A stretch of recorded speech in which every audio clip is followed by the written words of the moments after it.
Hey there, I am Barb Higgins, and this is 1,000 Tiny Steps. In this podcast, I share my stories of love, loss, triumph, and tragedy as I continue to retrace my steps and ponder what led to the death of my daughter Molly. By doing so, I hope to not only help myself, but to bring purpose and possibility to those who listen. If you are ready to laugh, cry, shake your head in disbelief, then tie, buckle, lace up, or slip on your shoes, and join me as we begin our 1,000 Tiny Steps. Hey everybody, Barb Higgins here, welcoming you to episode 121 of 1,000 Tiny Steps. So those of you that can see me, I look a little tired today and haggard. I look puffy. Maybe it's how I feel, and that's how I'm seeing myself right now. And it's sort of interesting that this is how I look and feel, because what I'm talking about today is all about a healthy way of living. And as we're now in between Christmas and New Year, this is the time of year that people start to think, okay, 5 or 6 more days of eating like crap and drinking too much and not going to the gym, all the things that happen during the holiday season, right? All our hard work sort of flies out the window as we spend a lot of time traveling and visiting and vacationing, spending time with family. All very important things, by the way. Health is a lot more than your height and your weight and your body fat percentage. But I'm starting off just not feeling very good about myself. I've been sick. So I'm recording this in the beginning of December. And I've mentioned before that I've just gotten over COVID, and that wasn't bad, but just being sick in general. I can't work out, puts me in a bad frame of mind. I don't see people that are important to me. I lose my connections. I feel isolated. It's interesting, right? In my lying around and being sort of stuck at home, I fell upon a miniseries on Netflix called Living to 100, Secrets of the Blue Zone. And like any series or documentary or program that espouses a certain lifestyle or value or whatever, you're going to find pros and cons for everything. But this was a very interesting look at several areas on the planet that have a large percentage of people living into their 90s and over 100. And not just living that long, but living in a very, very healthy way. Most of these communities, actually all of these communities, completely lacked nursing homes or assisted living facilities. They also lacked a lot of mechanisms that make life easy. They were very rural communities. Several of them were in warm climates. So, sometimes you think, okay, I have to live in the middle of nowhere, south of the equator to be healthy. And that may be a piece of why these people live so long. Having said that, I don't think that's the key takeaway here.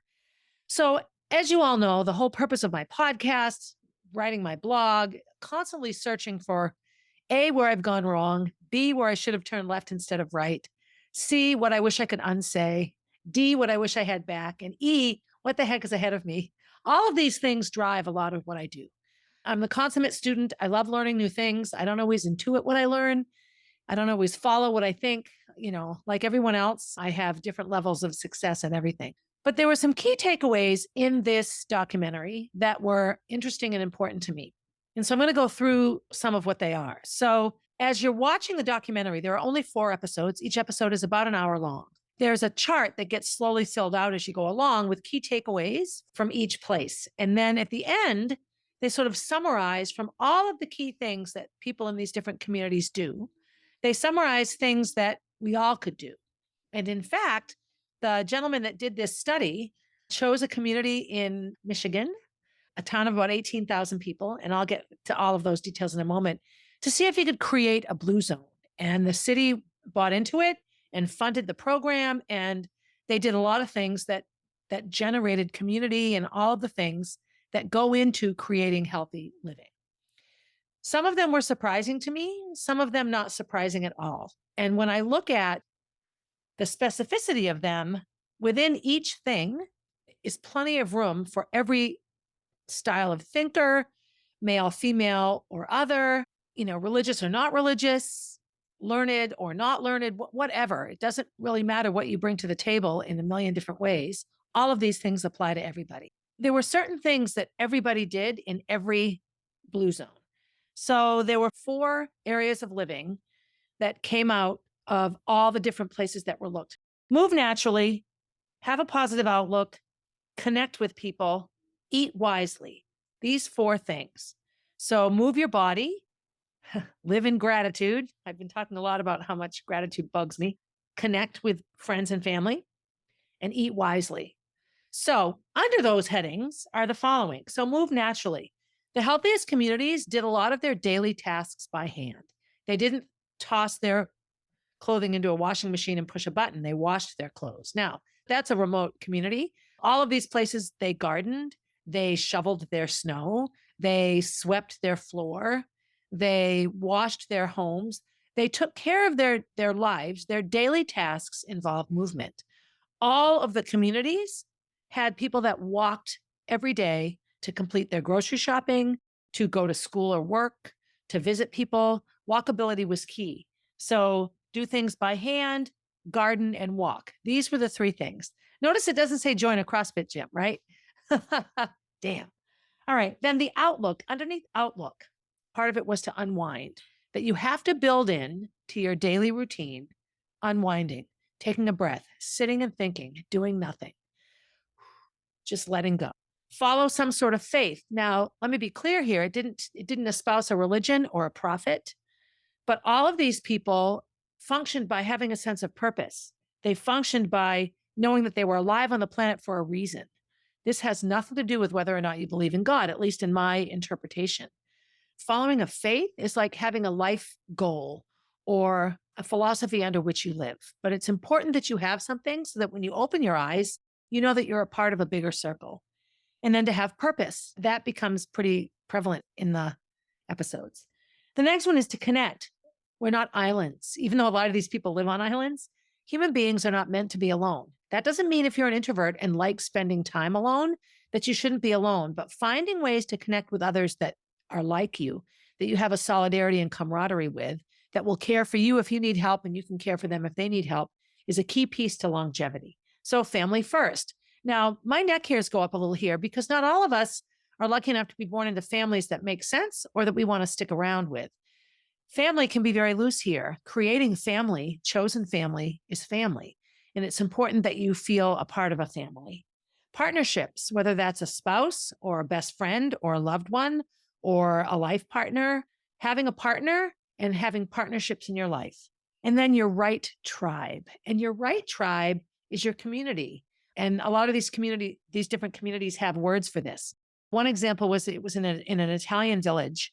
And so it was extended family, but it was also some elderly people from other families. Their families had died or were no longer nearby. And so that family would sort of bring in people from other families. So nobody was alone. There was a woman whose husband died and she was brought to a hospital and she was lying on a bed and she just didn't move for days and days.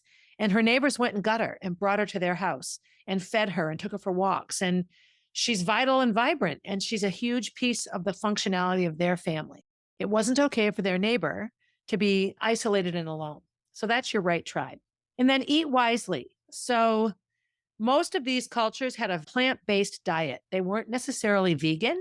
There was meat involved in, I think, every single community, but it was like 5% of the diet. Maybe a couple of times a week, there was meat in what they ate.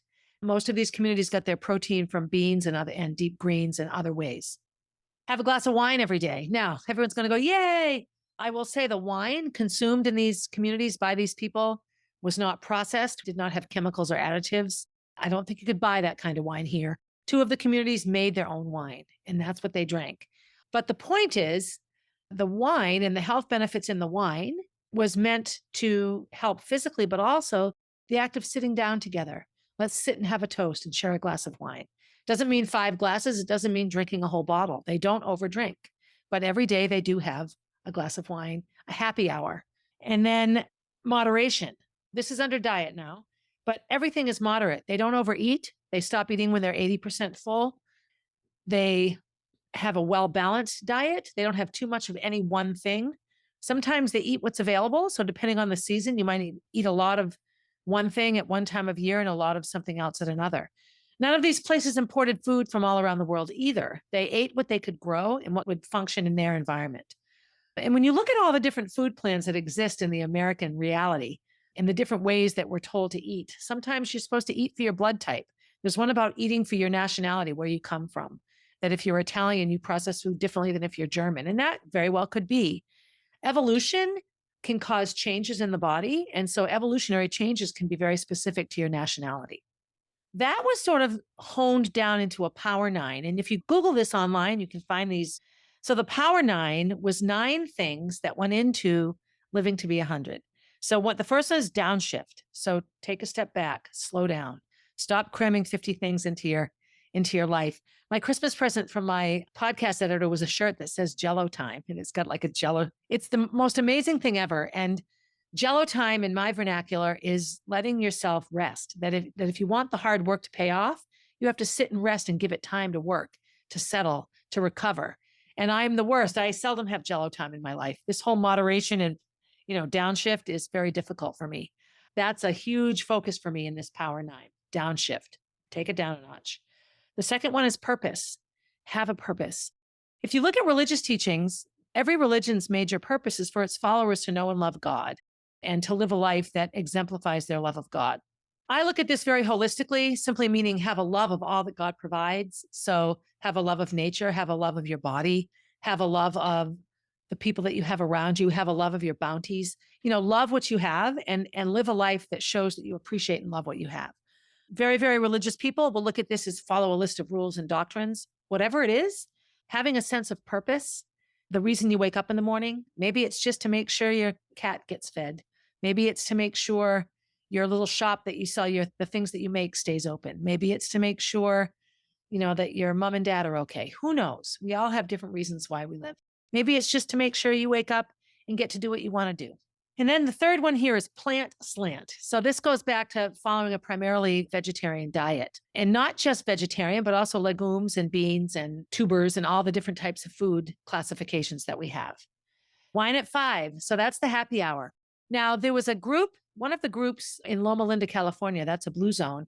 They're all Seventh-day Adventists, and Seventh-day Adventists do not consume alcohol, but they have their happy hours. They have their community time. They just don't have alcohol at it. So it's not the alcohol so much that's important. It's what getting together for that glass of quote unquote wine represents. The 80% rule. The 80% rule is stop eating when you're 80% full. Don't eat until you feel full. Stop before you're full. Sit for a bit, relax, and then see if you really do need to have more food. Move naturally. Walk around. Don't sit and push buttons. Get up and change the channel. Although TVs, you can't even change the channel on TVs anymore. When I was little, you had to get up to change the channel, and then you sat back down, We have made life very, very easy. Find your right tribe, right? Find your right tribe. Make sure that you associate yourself with people that support you, that honor your boundaries, that support your beliefs. Find those people and belong. Belong. You need to have a sense of belonging, whether it's in a family or a group of friends. And that's similar to your right tribe. You can have people in your life that are your right tribe that you're affiliated with and not necessarily feel that you belong. And it's important to really, truly find places where you feel like you belong. So these are the takeaways from this 4-episode series. So in my cleaning and getting ready to do our kitchen over, I found this journal. And so if you can see me, it's got an elephant on it. One of the things Molly and I both love to do is buy journals, and we'd start writing in them and then we'd stop. There's a box in the attic of Molly's journals, all these not even half filled would be a success story. And so I found this journal, it was completely empty. And so what I did was I went through and took all these amazing notes. If you're watching, you can see my beautiful handwriting. And these are notes from the series. And so I'm going to quickly talk about each place and talk about some of the words and things that stayed with me. So bear with me. It's kind of like this is sort of like a little lesson episode, but it stuck with me. So the first blue zone location was Okinawa, which is an island off Japan. So since this was filmed, 15 years ago, Okinawa has had an influx of fast food restaurants, real Western influence. And a lot of the people and the way of life there has changed, which is sad. But at the time of this documentary, the basic Okinawan principles for life, they weren't even thinking, I'm going to do this so I live long. But when these elderly people, these people in their 90s and 100s were asked, what's your life like? Always have fun. So find fun in what you're doing. Do not hold on to anger.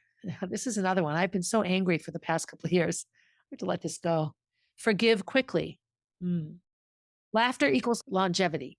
I've always felt that way. One of my favorite books is One Flew Over the Cuckoo's Nest. And one of the main characters, Chief, is talking to McMurphy, who is the character that gets sentenced to go to the mental institution. And he says to McMurphy, if you lose your laughter, you lose your footing. And I've never forgotten it because it's so true.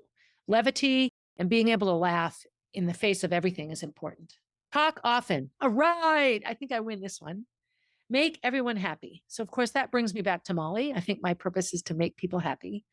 And then balance, have balance in your life. And this might be where I struggle. Eat an array of foods that are healthy and facilitate healing. So, the American diet is not about facilitating healing at all. The American diet is about satiating desire. I have a sweet tooth. I'm going to eat this. I have a fat hankering. I'm going to eat this. I'm in a hurry and I just want it to taste good. I'm going to eat this. We do not create food for healing as a governmental practice in the United States. We create food that causes illness so that we need to be healed, which causes us to need to buy pills. And that's my little summation of this. Walk daily. This was a big one. They walk every day. Speed. So they walk quickly. They do things quickly, right? They move quickly when they're moving around. Sit on the floor. So, one of the big key indicators of your longevity is if you can get up off the floor without using your hands. So, right now, I'm not sure that I can. And it comes from my knees and my hips sort of hurting me. I think I could if I really tried and had to, and if I had enough momentum. So, there are times that I can and times that I can't. And I go to CrossFit every day. So, what do you mean I can't get up off the floor? It's a lot harder than you think. In Okinawa, most of the homes have very minimal furniture. People sleep on the floor. Their tables are low and they sit on the floor to eat at them. They don't sit in chairs like we do here. They don't lean back on a recliner or a bed. They squat and they sit on the floor. Garden, get out and garden. So I know for me, when I'm stressing out, like this summer when I did the 75 hard, gardening was one of my 2 workouts a day. And I'd go out barefoot and I'd get in the garden and I'd pull weeds and I'd hoe and rake. It was wonderful. I liked the smell of the dirt. I felt better when I was done. I wouldn't have felt that good vacuuming a living room, but I did feel good gardening. Have a committed social circle. And then listen to this, endure with gratitude. I did a live a few weeks back as you're listening to this, and I did a blog about gratitude and that we all think you're only grateful when you're happy. And if you have to be happy to be grateful, nobody's ever going to be grateful. You'll be grateful once in a while, right? So endure. When you endure something, you're getting through it. You're holding on, you're managing it. The word endure does not evoke feelings of happiness, but it said they endure with gratitude. So if you know anything about World War II history, Okinawa was one of 2 places in Japan that was decimated in World War II. And they had incredible suffering and lost so many people. Well, Hiroshima and Nagasaki were where the nuclear bombs were, but Japan was decimated during World War II. The key takeaways were medicinal foods, calorie-dense foods, harahachi bu. Harahachi bu is a Japanese term that means stop eating at 80%. Balance. Your Mao, your Moi. Your Moi is your community, MOAI. That's your community. Who are your people? And then your Ikigai, Ikigai, Ikigai. Find your purpose. That's just a wonderful sort of way of living. So through purposeful, thoughtful eating, growing, and preparing a food, stopping at 80%, sitting on the floor, moving through daily tasks fully, engaging in meaningful social circles, and invoking a purpose in all that you do. What a way to live, right? And I think all of us, if we really looked into ourselves, wouldn't disagree with any of this. Of course, these are good things to practice, right? In the 1970s, this is an interesting piece of history that was going on. So I was born in 1963, and there were no commercials about pills or medications. There were no commercials about health. Commercials were to get you to buy stuff, not to go to your doctor and say, I think I should take this medicine, right? I remember the first time I saw a commercial for Allegra as an allergy medicine. And I looked at my mother, I'm like, they're putting drugs on TV? Like, you have to get a prescription for medicine. You didn't go to the pharmacy and buy all sorts of pills to take. That's not how it was. If you needed medicine, you went to a doctor and to a pharmacist.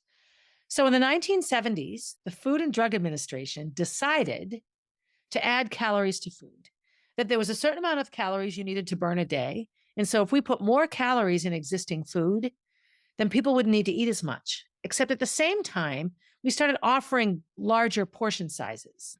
I don't want to sound like I'm a conspiracy theorist, but when you really look at every other culture in the world, aside from here, you go to restaurants in Europe and you look at your plate and you think there's hardly any food here, but it's plenty. You eat it and it's plenty. The serving sizes aren't ridiculous. So the government made the decision to add calories to food along with increasing portion sizes, adding hormones and chemicals to food and dyes to make them colorful. What was once a relatively clean food item was now injected with dye to make the color last, to make it look yummy. Hormones and chemicals were added via the animal the food came from or the dirt the food grew in. So that lettuce or rice, anything that you're growing in the United States was now genetically different. And I remember watching a documentary, I'd have to, gosh, a lot, like I was in college, thinking it was a good thing. Wow, they're putting like extra stuff in food to make it better for us. When really what they were doing is altering the food. So that's Okinawa. The next place is Sardinia, which is a little island. It's on the island of Sicily and it's way up in the mountains. It's high and remote. This is another place where one of the biggest issues here is it's on a steep, steep hill. So one of the women they interviewed was 100 years old, 102. And they asked her, what's your day like? Oh, I get up and I walk to church and then I do this and that. And I go to the market, then I come home. Well, how do you get to church? I walk. So they walked with her to church. It was up a steep, steep hill. It took her like 10 minutes to walk to church and the whole walk was uphill. And then she had to climb all these stairs to get into church. And this is what she did. She did it every day. You wouldn't know for a minute that she was 100. She also prepared her own breakfast, and it wasn't putting microwave oatmeal in a pan and pouring some water and hitting a button. She, kneaded dough and she cut things and she started a fire or turned on a cook stove. She stirred soup. She made her breakfast. It wasn't a simple process, right? This was her life, and their lifestyle is such that there's room for this. In this community, the key takeaways were the hills. There were communities several miles down the hill that were flatter, that didn't have the same life expectancy as these places did. Another thing that was noticeable here was they were not stressed. They didn't stress over their jobs. None of these people were wealthy. They had enough. They had food. They had simple homes. But all of them said, I like my work. I like what I do. I have everything I need. I'm not stressed. I'm not unhappy. They also would work for a few hours, take a nap, have a nice lunch, go back and work for a few hours, stop for the day, have a happy hour, have a nice dinner. Their days were interspersed with socializing, with community, with connection, with laughing. This was their daily life. The steep terrain was key here. Very high carb diet, but let's re-identify carbs here. Not crackers and cookies and bread, although bread is a part of it. Sourdough bread for the most part. But the carbs are colorful vegetables and fruits. High carb diet, healthy, single ingredient, naturally grown carbs, fruits and vegetables. They control their stress and they care for their elders. So I recently took my mother to the doctors and we had a wonderful day, right? It was fine. We had a good time. I took her, she was independent on some levels, but needed help on others. I looked around and saw lots and lots of older people at this doctor's office. It was a dermatology appointment. She had a little skin cancer to get removed. But it's so focused on illness. Like everything is focused on what do you need help with and what can't you do and what are you taking? And here's how you need to be careful and don't do this. And oh my God, it was all, I came out of it not feeling like I'd been in a very healthy place. It was an interesting observation. One of the reasons for eating sourdough bread is that there's an enzyme in it that absorbs sugar from your bloodstream, right? So it's if you're a diabetic or you have a high blood sugar, it's also lower in gluten. Now, keep in mind, again, gluten is a byproduct of the processing of food in America. You can go to Italy and have pizza every night. You're not going to have a gluten reaction because the bread is fresh. It's made daily. And the flour that's grown isn't full of chemicals from the dirt that it's grown in and what's sprayed on it. It's very different. They cope with things actively. They control what they can control and they let go of what they can't control. I did a Facebook Live this morning, and this morning would be early December. And I talked about, you can't control the suck. You can control about how you feel about the suck or how you manage the suck. And essentially that's what they're saying. They can't control the weather. They can't control some of the things that need to be delivered to their island. If they don't come, they can't control. There's many things they can't control. So they don't stress about what they can't control. They modify what they can control. They understand that chronic stress is unhealthy. And the caring for elders. So there are no nursing homes. This would probably be one of the most difficult things for me. And it's not that I don't love my parents, but I'm one of those kids that I've lived a very parentified life. Always in my life, I was parenting somebody, even when I was little. And I don't say this to be mean to my mom, because I think she was overwhelmed and doing the best that she could. But I remember when my little sister fell down once and skinned her knee, and she came into the house and my mother knelt down and put her arms out, and she went right by her and came to me and wanted me to comfort her and put the Band-Aid on. And my mother, it was an eye-opening experience for my mother. It didn't change anything. My mother wasn't home more after that. I had a very absent father as well. So when I was in middle school and high school, my mother worked evenings at the hospital. So she would leave everything out. Dinner was all on the stove, ready to just be warmed up or prepared. And my father would come home and begrudgingly cook dinner, and then he would disappear in his office. And it was my job. So, of course, I had play practice and dance practice and jobs. So, Jonathan and Johanna could be just sort of on their own. So, I was the parent figure when my mom wasn't home. I'm tired of caring for my parents, quite honestly. And that sounds harsh. And I think putting it out there and just saying it like this is a part of the process for me. This really stuck out with me. And I don't want to parent my parents. When I'm angry with Kenny, one of the first things I'll say to him is, I'm not your mother. And he'll get upset with me. I'm not asking you to be my mother, but I feel like what he wants from me is somebody to take care of things. Well, it's a whole big circle. That's a whole big circle right there. The next place was Ikaria, Greece. So we have Okinawa, Japan. We have Sicily, which is in Italy. And now we have Greece. Okay, clearly I got to move someplace. This is, again, a remote community. It was interesting. This was an island that had no harbor. So for hundreds of years, it was independent. It only, people that lived there had to forage for what was there. So if you needed something, a small boat could leave and then come back with stuff, but there was no harbor. There was no place for a big freight boat to come and deliver goods. That's different now, of course, with airplanes and things like this. This island is a very resilient community. So resilience was a word that was key here, being resilient. I think I have resilience, and I think it's a huge piece of my youthful 60-year-old existence. So they had a local herbal tea that everybody drank that was considered to be medicinal. Unprocessed honey. So this was an interesting thing. So everybody was a beekeeper. Several people were beekeepers. And they would take the hives and move them around depending on the season. So these bees pollinated a variety of different flowers. Oftentimes, bees will pollinate what's nearby, and that's where they stay. By moving the bees around, the honey had nutrients in it that came from a variety of different flowers. And it's completely unprocessed. They do nothing to it. They take the hive out, and so they eat it. It's completely natural, unprocessed honey. They have happy connections. They meet and connect with people. They're happy and joyful. They share their good things. They have a natural wine there. Both Okinawa and Sicily had wine, an alcoholic beverage that they drank that was also naturally created, no chemicals. And they dance and laugh. These people got together once a week. They'd party all night. I don't know if they drank all night, but they danced, they laughed, they connected. Their weekends were their downtime, their time to just be community. They work hard and they enjoy their work, and all of their tasks bring them joy. They're also physically challenging and emotionally and spiritually fulfilling. So many of us in this country are counting the days until we retire. Only 2 more years at this place, and then I can retire. And we all work in this country 40 or 50 hours a week. That's a lot of hours to not like what you're doing or feel disconnected from what makes you happy. None of that exists in these places. They're happy. They're happy with what they do. So if there was ever a reason to quit the job you hate and find one you love, this would be it. They have siestas and breaks. Both the other 2 places did as well. When they were talking about this island in Greece, this village in Greece, there was a man named Stamatis who grew up there on this remote island. And when he got to be an adult, he decided to move to America. And he moved here and he lived in the Midwest and he got married and raised a family. Very, very suburban American life. And in his 60s, in his early 60s, he was diagnosed with lung cancer, stage 4 lung cancer at age 66.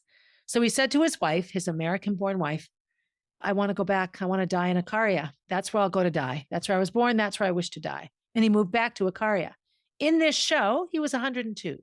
So not only did he not die at 66 from lung cancer, he lived 40 more years, almost 40 years. And when asked how that happened, he looked at the interviewer and said, I guess I forgot to die, right?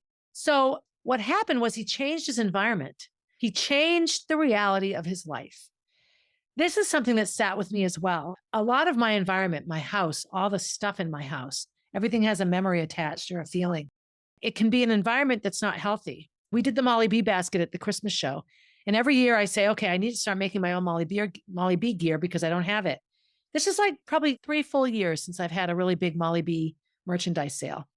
I just don't create an environment for myself that I have time to do these things. My environment, change my environment, right? What he says about that island is that we evolved in hardship and scarcity, and we now live in ease and excess. This was him. I went back to an environment that was evolved on hardship and scarcity. So what does that mean? Well, when you're living in hardship, you learn to be resilient, you learn to be resourceful, you learn to be grateful when things go well. You don't lose sight of the fact that you overcame something. And scarcity is an extreme word, but there's so many philosophies around less is best or less is more, right? Where having too much is unhealthy. And I'm saying this as I'm sitting in a room with bins and bins of things. Some that I haven't been able to throw away, some that I'm looking at right now and think, you know what? I'm ready to get rid of these things. I remember when Molly and Gracie, right before Molly died, the last few months of Molly's life, they were middle school and high school now. And so our house stopped being a house that little kids lived in. And it was really clean. It wasn't cluttered. It wasn't messy. It was wonderful. And I look at pictures now of it, and there's so much floor space that's visible. And, after Molly died, our house just filled up with clutter and we just stopped. And it really became a very different reality. So after these three in Ikaria, moving naturally, again, was a big thing that they did here. Their outlook, unwind timed faith communities, connecting, family first, community, and eating wisely, plant-based, wine, moderation. They practice harahachibu as well. That's a Japanese term for eat to 80%, but none of them eat until they're full. They stop before they're full because eventually you feel full. If you've satiated yourself, you've eaten enough. This goes into a CrossFit philosophy that I like as well, that says that you eat enough to fuel your body, but not so much that you hold on to weight you don't need. And again, this is not, an all-you-can-eat buffet lifestyle choice here, right? So Loma Linda, California is in America. And the gentleman that did this whole show wanted to see if a place like this existed. And he did this. He went onto the CDC and just looked at age data, looked at the census and where was a place that had a high level of old people in Loma Linda, California. So in the early 1900s, the Seventh-day Adventists sort of set up like, this is where we're going to live. They started a hospital. They started a university. They created community. And so this is a very urban city. There's people drive. There are high-rise buildings. There's a lot of fast food restaurants and things that absolutely reek of Western culture and unhealthy eating. But there are also lots and lots of markets, and every market has in it a place where healthy food is offered.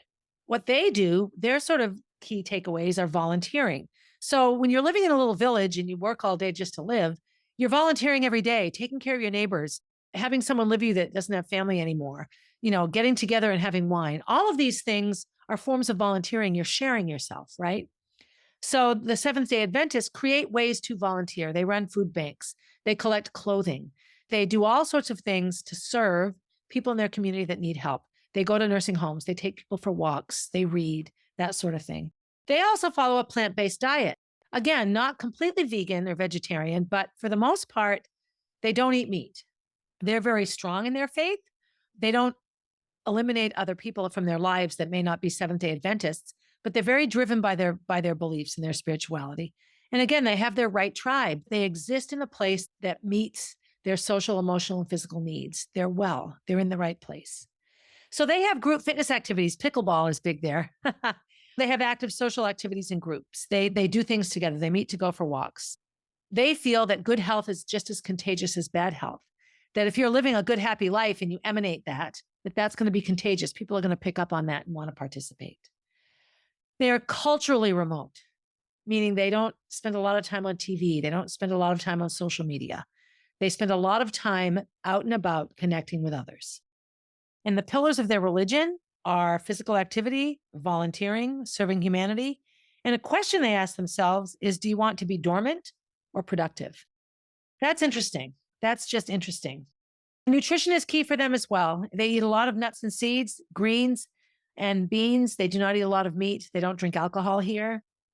So Seventh-day Adventists celebrate the Sabbath from Friday night at sunset to Saturday night at sunset. So I have had Seventh-day Adventists on my sports teams. And when there are Saturday races, they're not allowed to compete or even come because they're practicing their religion. And, that doesn't fit into an American schedule, but never once would I make a girl or a boy compete on a day they couldn't. I remember when I was in college, it was almost sunset. It was a national championship and they had a schedule they were following and they fell behind. And one of the girls wasn't going to be able to run if the race was after sunset. And it was like a Friday night. They changed it so that it was before sunset. And she ran really fast because she was afraid that she wouldn't finish in time. So anyway, that's the Seventh-day Adventist. They have their day off. And on that day, they go to church, they go to choir practice, they walk, they relax, they get together in a social way. That's their down day, their day where their responsibilities are nil. So the next place was Costa Rica. So again, another nice warm place, right? All of these places are warm, called Nicoya.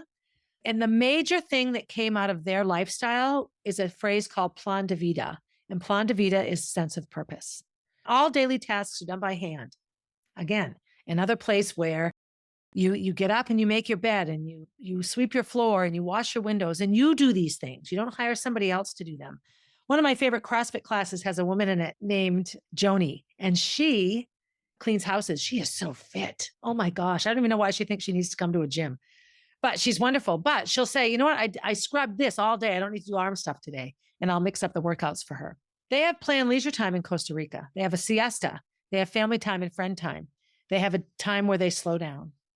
They also focus on nutrition. So in this village, in this community, they have ample small clinics, and it's not a place to go and get medicine. It's a place to go and get dental care, to get nutritional advice, to get clean water, things that will help you stay well. And they're everywhere. The government is very supportive of a healthy population because they don't want illness. They don't have a big, giant pharmaceutical drive, funding their budget. So they advocate for actual health and not just the absence of illness, a very different definition here. And then their major food, one of the major things they eat, they call it the Three Sisters because it creates a complete protein. Black beans, squash, like a winter squash, and corn. So black beans, squash, and corn. Those three things together create a complete protein. So here in my house now, we do crock pot meals. And I said to Kenny, from now on, every crock pot meal we make has to have corn and beans in it. And we have to add squash every day. Squash gets all mushy if you let it sit in there. It's a complete protein. How exciting is that? So the final place is Singapore. So Singapore is an island, but it's a city. There's like 5 million people living on an island that's smaller than the state of New Hampshire. It was a community built with purpose. And again, just like these other villages, the focus is health. So the government subsidizes healthy food. It is less expensive to buy brown rice than it is to buy white rice because brown rice is better for you. It is less expensive to buy fruit and vegetables than it is to go to McDonald's because fruit and vegetables are healthy for you and McDonald's isn't. One of the biggest issues in America around healthy eating is that it's catered to people with money. When you look at food kitchens, people donate packaged foods because they can sit in that food pantry for a long time, right? If you donate tomatoes to a food drive, they have to be eaten in a day or two. They don't always make it to somebody's mouth. This is changing. I do see that this is changing. There's a lot of push now to include healthy options in food pantry donations, but it costs a lot of money. If you have $5, you can buy ramen, which is high in sodium, and maybe throw some vegetables in, but maybe canned vegetables that are sitting in sodium. It's very, very hard to eat well in this country. It's expensive. That's not lost on me here. Singapore was once a poor fishing village, and now it's a mega healthy, wealthy community. So wealthy here and wealthy there is very different, but people work there. You have working families. The government also subsidizes families who live near each other. So if you're a family and you're living, and nobody rents in Singapore, everybody owns where they live. There are no freestanding houses. It's all apartment complexes and high rises and things, but you own it. It's yours. You own those rooms in which you live. And the government will subsidize you if you have your elderly parents live nearby within walking distance. That's incredible. In this huge city, there are no nursing homes. There are no elder care facilities. Of course, there are hospitals and things happen, but in a typical high-rise building, the first floor is walkable, it's open, and it's full of markets and restaurants and things that will draw people together.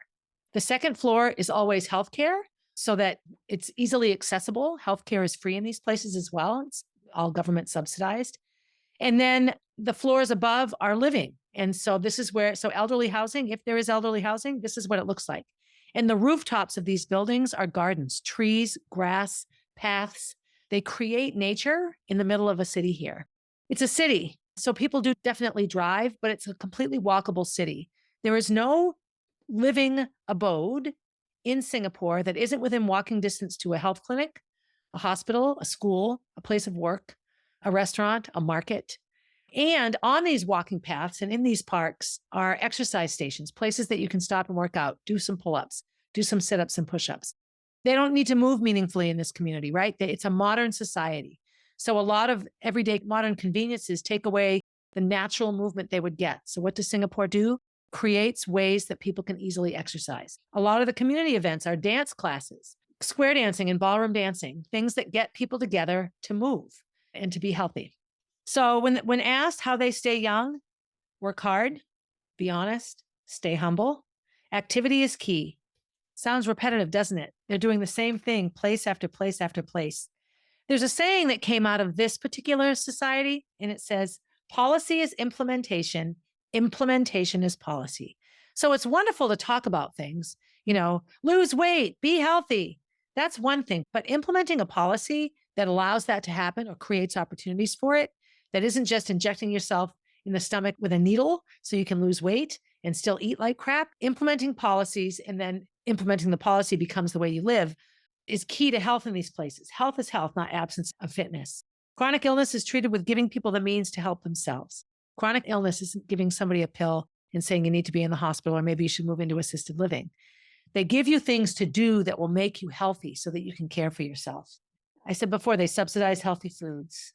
On a typical day, people in Singapore walk about 4 miles. That's 16 times around a track. That's actually not all that much.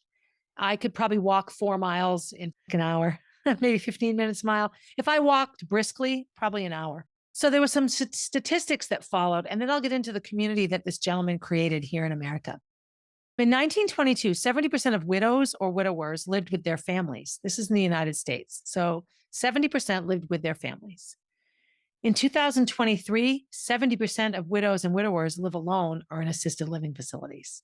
It's completely opposite now. It doesn't dawn on us to pull our people in. That's where Singapore created the proximity housing grant. So if your family is close to you, you get help subsidy buying a house. The economic argument is that to reduce healthcare costs, you must produce a human benefit, incentive for better health. This was pretty amazing. So there are places in the United States that have adopted some of these policies, really, really making it easier for their residents and citizens to live a healthy life. So this guy went to a town in Minnesota, called Albert Lea, Minnesota.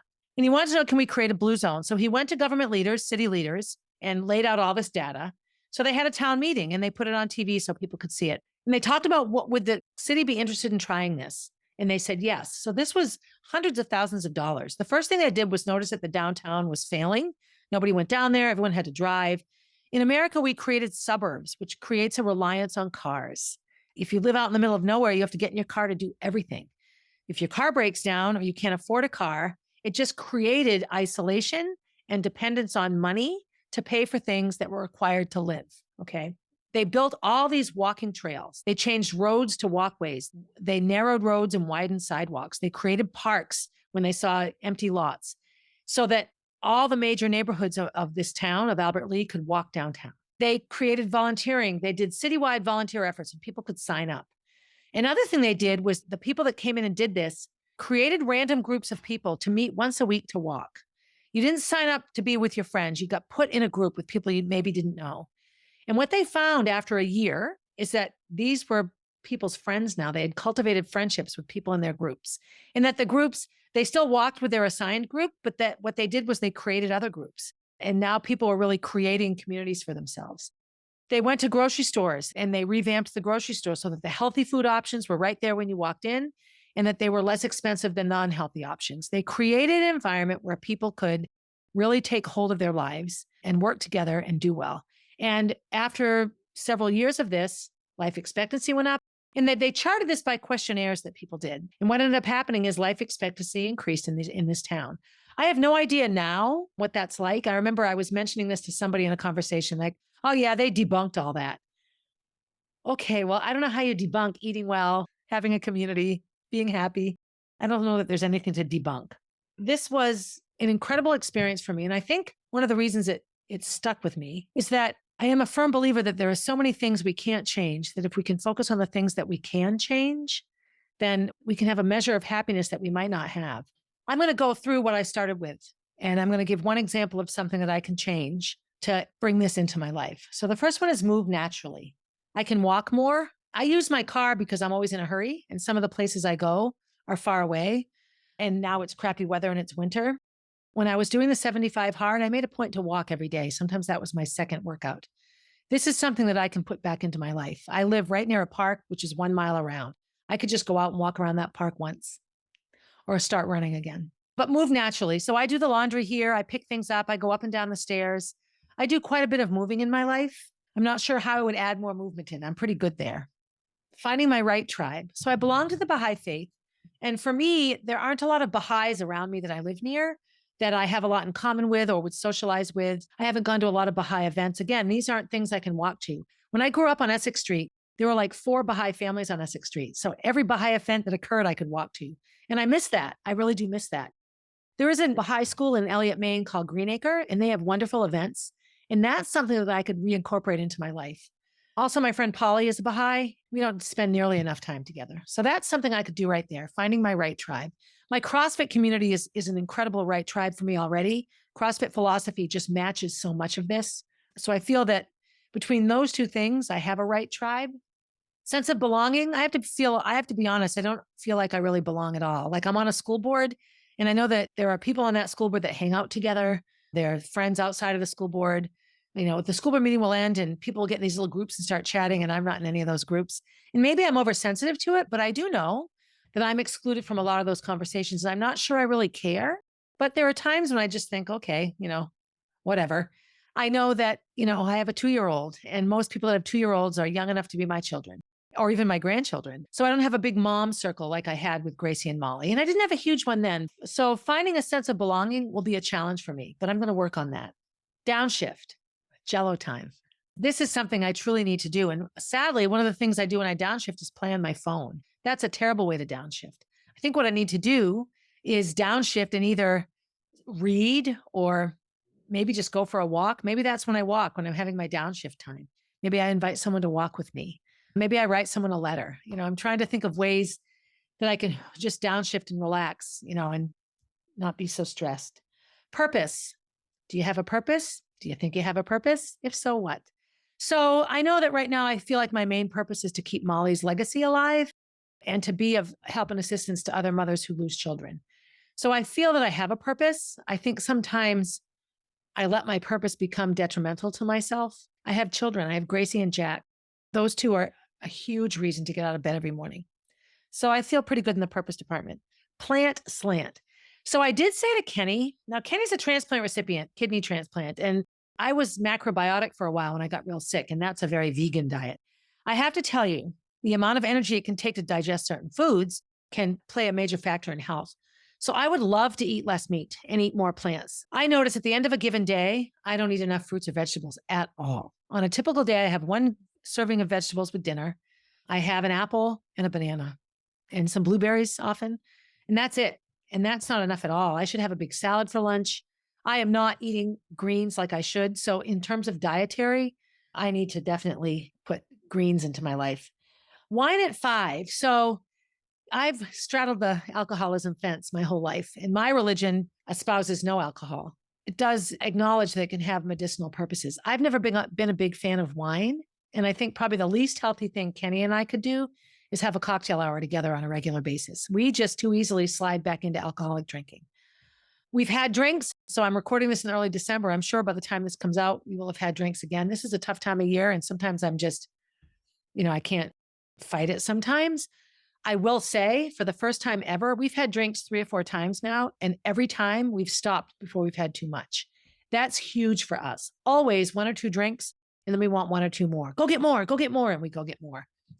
That's just an unhealthy way to be. And we acknowledge that. So to me, that's growth, but I'm not sure. I think the wine at 5 for me is more about like a happy hour.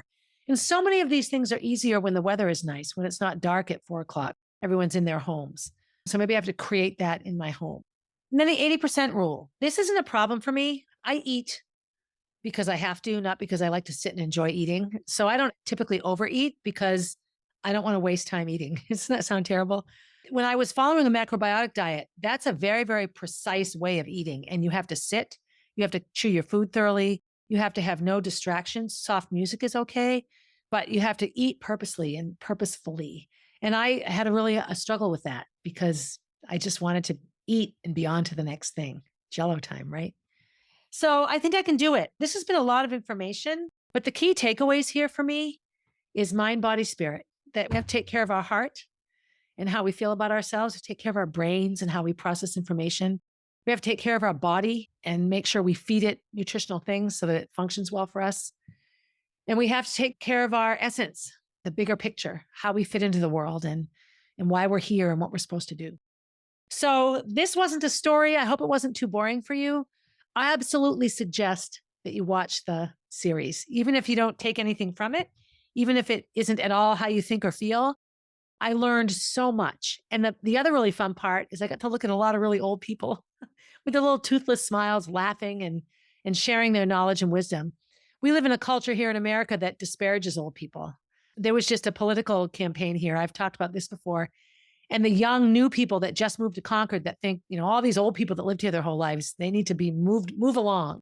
I just get sad by that. Maybe it's because I'm now becoming old, right? But, I've been here 60 years. So, a 25-year-old might think they know everything, but I have 35 years on them. And it's not 35 years of duh. So I think we have to always be open to who's ahead of us and who's behind us. There's a lot that young people know that I don't, and that I definitely need help with. And we don't always understand each other, but that's the beauty of it, right? The way that you come to understand one another is to communicate and be together.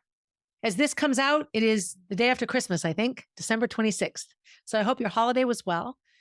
The new year is coming up, and with it, all those resolutions that we seem to attach to the day, January 1st. So rather than make a big list of things you'll never accomplish, I have a suggestion. Take this list of 9 things, just Google Living to 100 Secrets of the Blue Zones, and find the graphics and look at them and look them over, and just pick one thing in your life that you could improve upon a little bit from each area and see how it goes. That's sort of my plan. We'll see how it goes. I was going to read a book a week last year, and I think I read 3 books. I mean, I've read more than 3 books, but certainly not a book a week. Thank you for listening. Be good to yourself. Be good to someone else. And as always, have a good day, everybody.